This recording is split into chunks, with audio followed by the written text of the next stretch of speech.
In Lucasfilm's effort to course correct the Star Wars release schedule, I believe that they're making a massive mistake. Earlier today we got an announcement from Disney about the official release schedule of the Star Wars films, with 3 official films on the slate, that being May 22nd, 2026, December 18th, 2026, and December 17th, 2027. This news comes as quite a surprise to a lot of people following Kathleen Kennedy's comments about the release schedule of Star Wars films. I've often brought up Bond, Kennedy noted in a conversation about how and when to release Star Wars movies. That's every 3 or 4 years, and there wasn't this pressure to feel like you had to have a movie every year. I feel like this is very important to Star Wars. We have to inventize this. It's much better to tell the truth, that we're going to make these movies when they're ready to be made, and release them when they're ready to be released. Again, just last month, Kathleen Kennedy was talking about potentially releasing a Star Wars film every 3 to 4 years. So the news that in 2026 we're going to get not 1, but 2 Star Wars projects came as quite a surprise. What's even more shocking about this is that Lucasfilm has tried this release schedule before. Solo: A Star Wars Story was released on May 25th, 2018, and is a notorious flop, although the movie itself is pretty good.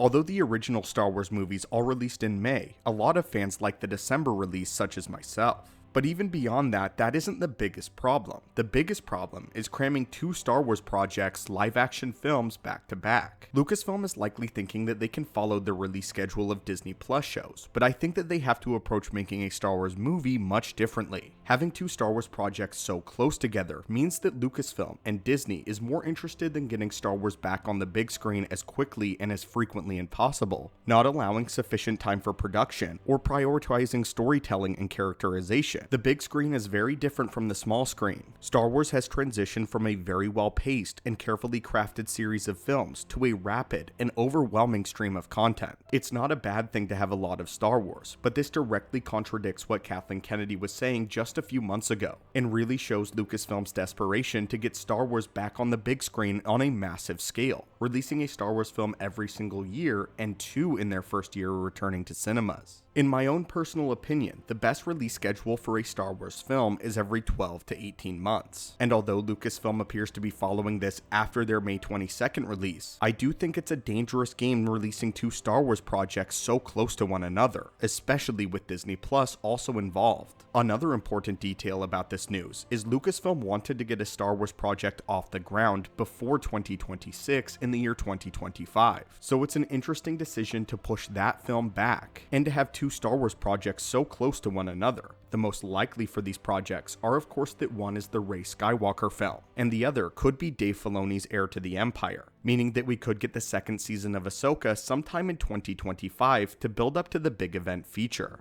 There's also the fact that with these brand new release schedules, Disney is essentially competing with itself, as the next Avengers film is slated for May 1st, 2026, just 3 weeks before the next grand Star Wars movie is set to hit cinemas. A very, very confusing placement indeed. With all of that said, it's very likely that a lot of these dates will be moved around, and it's possible that the May Star Wars film could actually be pushed forward to 2025 if production allows. But anyway, my friends and acolytes, I wanted to keep you guys updated on the current state of Star Wars and their release schedule, and the shocking news that we'll be getting 2 Star Wars films in the same year, and why in fact this is a pretty bad idea in my opinion. As always, my friends, thank you so much for watching, may the Force be with you, and have a great day.